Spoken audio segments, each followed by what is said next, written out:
Hello, there's a video that's been going around recently and it's been pushed by Arise TV. Please watch.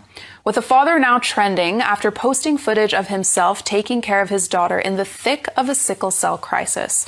Now, in this clip, which began trending on Tuesday, this young girl is seen crying out in severe pain, with the father then sharing his unfiltered thoughts about how he's now living in this reality. Let's take a look.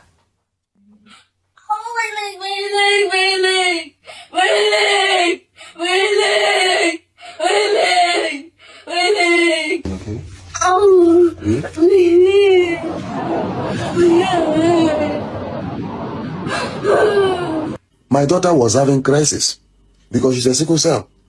Because now that I'm in Nigeria, I'm taking her and the brother out. I've been drinking juice and doing all that. She's not supposed to eat some of the things that she ate. And of course, that has resulted into the crisis that she's having. I think the most important message from what the man has said and the advocacies from different groups that speak on sickle cell is prevention. At least until we find a cure or we find a way to manage in such a way that it wouldn't have such an impact on the survivors or not shorten lives. We had so many voices in that video. You see, we are now in 2026 and life decisions should not be made on an S gene.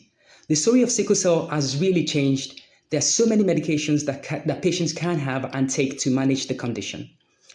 Nigeria as a nation has so many people with sickle cell or carry the S type. And there's so many people that are economically active and the society is condemning them or making them feel like they are worth less than what they are. That video will not be made for a patient who is epilepsy, will not be made for a patient who has heart condition, and will not be made for a patient who is diabetic.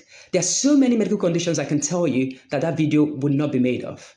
Now, I'm not condemning the father that made the video. He's talking out of his pain. And I'm not condemning the news presenters and all those guys in the studio. No, that is what the society has told them.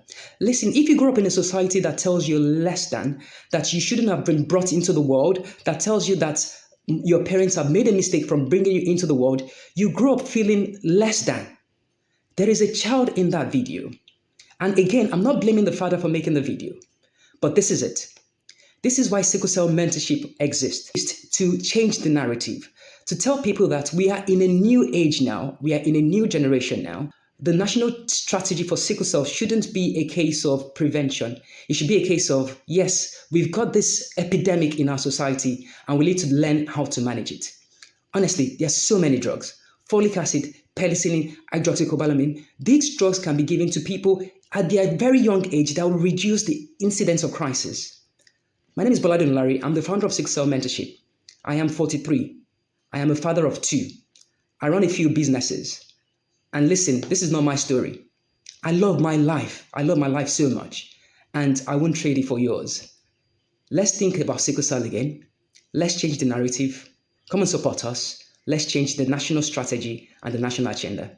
I believe sickle cell can be tamed. Sickle cell is being tamed all over the world. And Nigeria needs to change its health strategy when it comes to sickle cell. Thank you.